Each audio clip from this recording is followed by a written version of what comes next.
Lady doctor के साथ That's the Kolkata doctors case in which the CBI has now. लेकिन जब कोलकाता जैसी घटनाएं होती हैं तो उन्हें पीड़ा होती है।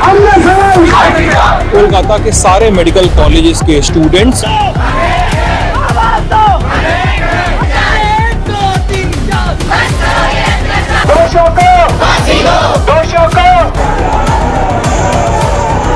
गया जिसकी वजह से आंखों से खून निकल गया। We will take this to the world. Sanjay Roy एक सिविक वॉलंटियर। दरअसल पश्चिम बंगाल और कोलकाता में पुलिस के कामकाज की मदद के लिए सिविक वॉलंटियर पद बनाया गया।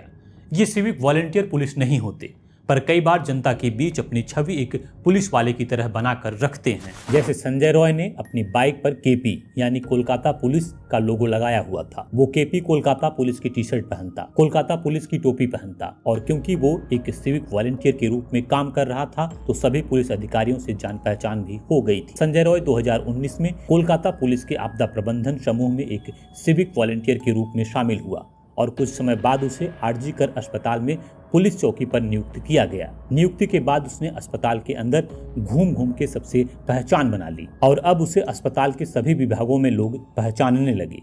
बस इसी पहचान का फायदा उठाने के लिए उसने दलाली करना शुरू किया। जैसे सरकारी अस्पतालों में भीड़ के चलते आमतौर पर लोग इलाज नहीं करा पाते या कई बार लोग बहुत दूरी से आते हैं और ऐसे में अगर अस्पताल में उन्हें इलाज नहीं मिल पाता तो उनकी जान पर बन आती है। बस इसी की बेबसी का फायदा संजय राय ने उठाया। वो पहले ऐसे लोगों को ढूंढता जो काफी बुरी हालत में अस्पताल पहुंचे हों और उन्हें जाकर कहता कि अगर आपको भीड़ से बचकर फटाफट इलाज कराना है तो मुझे पैसे दो और मैं अस्पताल में आपको एडमिट करवा दूंगा। तारीख 8 अगस्त, समय रात के 11 बजे।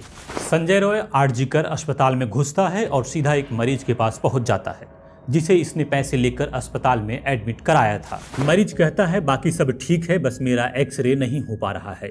तो संजय रॉय उसे कहता है कि चलो मैं करवा देता हूँ और संजय रॉय जाकर उस मरीज का एक्सरे करवा देता है और वापस उस मरीज को वार्ड में छोड़ने के बाद उससे कहता है कि कोई और दिक्कत हो तो बताना। इतना कहकर संजय 11:30 पर वहां से चला जाता है। तारीख 9 अगस्त, समय रात के 1 बजे।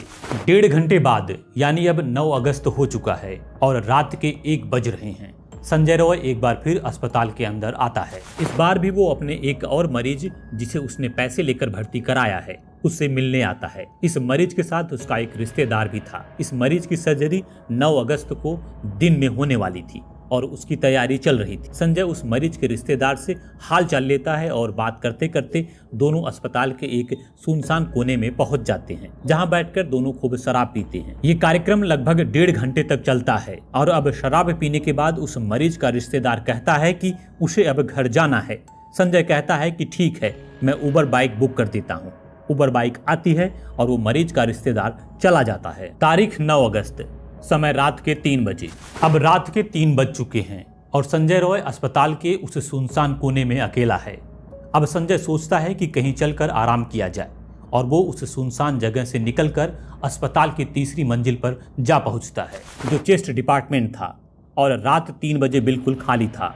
इसी फ्लोर पर एक सेमिनार हॉल था जहां आमतौर पर अस्पताल की मीटिंग्स या छोटे मोटे प्रोग्राम होते थे।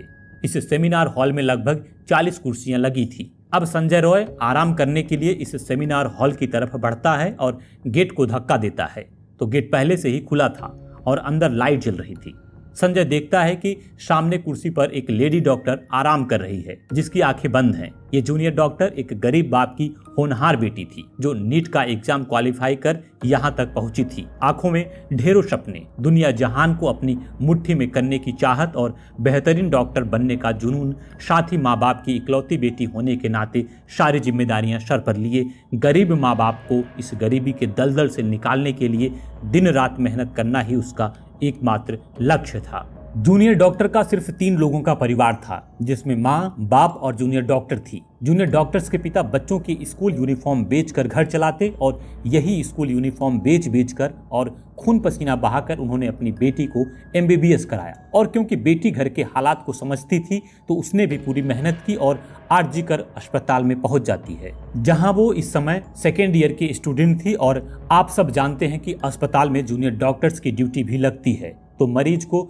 देखते हैं और अपनी प्रैक्टिस भी करते हैं। जूनियर डॉक्टर भी चेस्ट डिपार्टमेंट में ही थी और कई दिनों से नाइट शिफ्ट पर थी। रात 2 बजे डॉक्टर अपने कुछ दोस्तों के साथ कैंटीन में जाकर खाना खाती है और फिर डॉक्टर के कुछ दोस्त मरीजों को देखने के लिए चले जाते हैं। पर क्योंकि इस जूनियर डॉक्टर के पास मरीज नहीं थे तो इन्होंने सोचा कि क्यों न थोड़ा आराम कर लिया जाए, क्योंकि फिलहाल कोई मरीज नहीं है। और फिर डॉक्टर 3 बजे उस सेमिनार हॉल में आती हैं और आराम करने के लिए एक कुर्सी पर बैठकर आंख बंद कर लेती हैं और उसे नींद आ जाती है। और अब रात के 3:15 हो रहे हैं और संजय रॉय भी शराब के नशे में इस सेमिनार हॉल में आ गया है और डॉक्टर को देखकर उसके अंदर घिनौने ख्याल आने लगते हैं। वो जूनियर डॉक्टर्स के ऊपर झपट पड़ता है और जूनियर डॉक्टर्स के बदन को नोचना शुरू करता है। पहले वो डॉक्टर खूब लड़ती है, जिसकी वजह से उसकी आंखों पर, गर्दन पर, होठों पर और तमाम अंगों पर चोट लगती है और खून का रिसाव होने लगता है। और थोड़ी देर बाद डॉक्टर खून के रिसाव के कारण शायद बेहोश हो जाती है।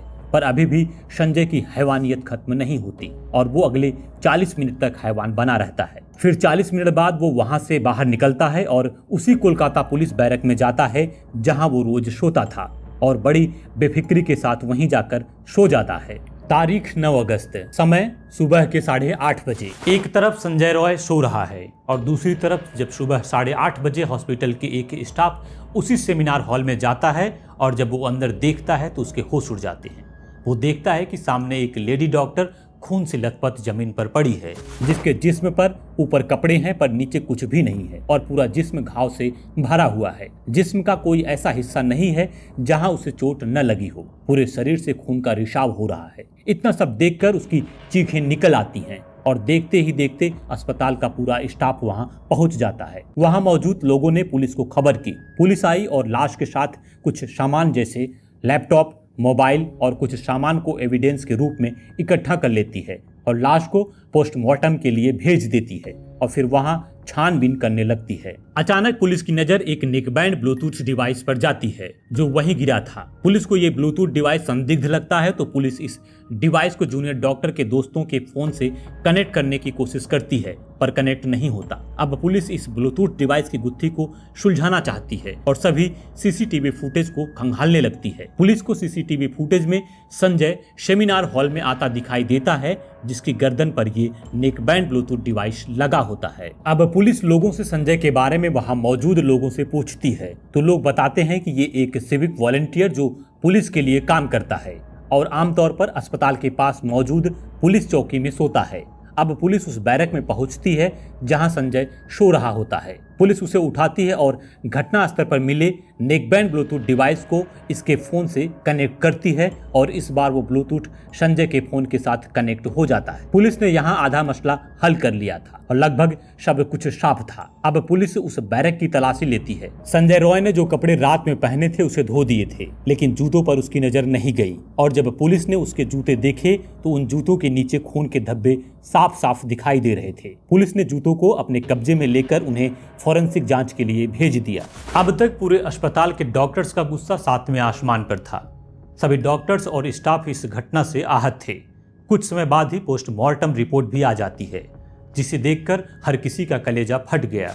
नंबर 1, दोनों आंखों से खून बह रहा था। नंबर 2, मुंह से खून बह रहा था। नंबर 3, प्राइवेट पार्ट से खून बह रहा था। नंबर 4, पेट बुरी तरह से जख्मी था। नंबर 5, बायां पैर टूटा हुआ था। नंबर 6, गर्दन टूटी हुई थी। नंबर 7, दाहिना हाथ टूटा हुआ था। नंबर 8, रिंग फिंगर टूटी हुई थी। नंबर 9, होठ से भी खून रिस रहा था। पोस्टमार्टम रिपोर्ट देखकर लोग आग बबूला हो गए, और हो भी क्यों न। ऐसी विभत्स घटना सुनकर कोई आग बबूला न हो तो मेरी समझ से वो इंसान हो ही नहीं सकता। कोलकाता पुलिस के हिसाब से केस यहीं पर खत्म हो गया। आपको क्या लगता है, क्या सीबीआई जूनियर डॉक्टर को इंसाफ दिला पाएगी या नहीं? क्योंकि इससे पहले भी कई बड़े मामले हैं जो सीबीआई के पास हैं, पर अब तक उन पर कोई बड़ा फैसला नहीं आ सका है। तो क्या यहाँ हम इंसाफ की उम्मीद लगा सकते हैं? कमेंट में अपनी राय जरूर दीजिए। अपना कीमती समय मुझे देने के लिए आपका बहुत बहुत धन्यवाद।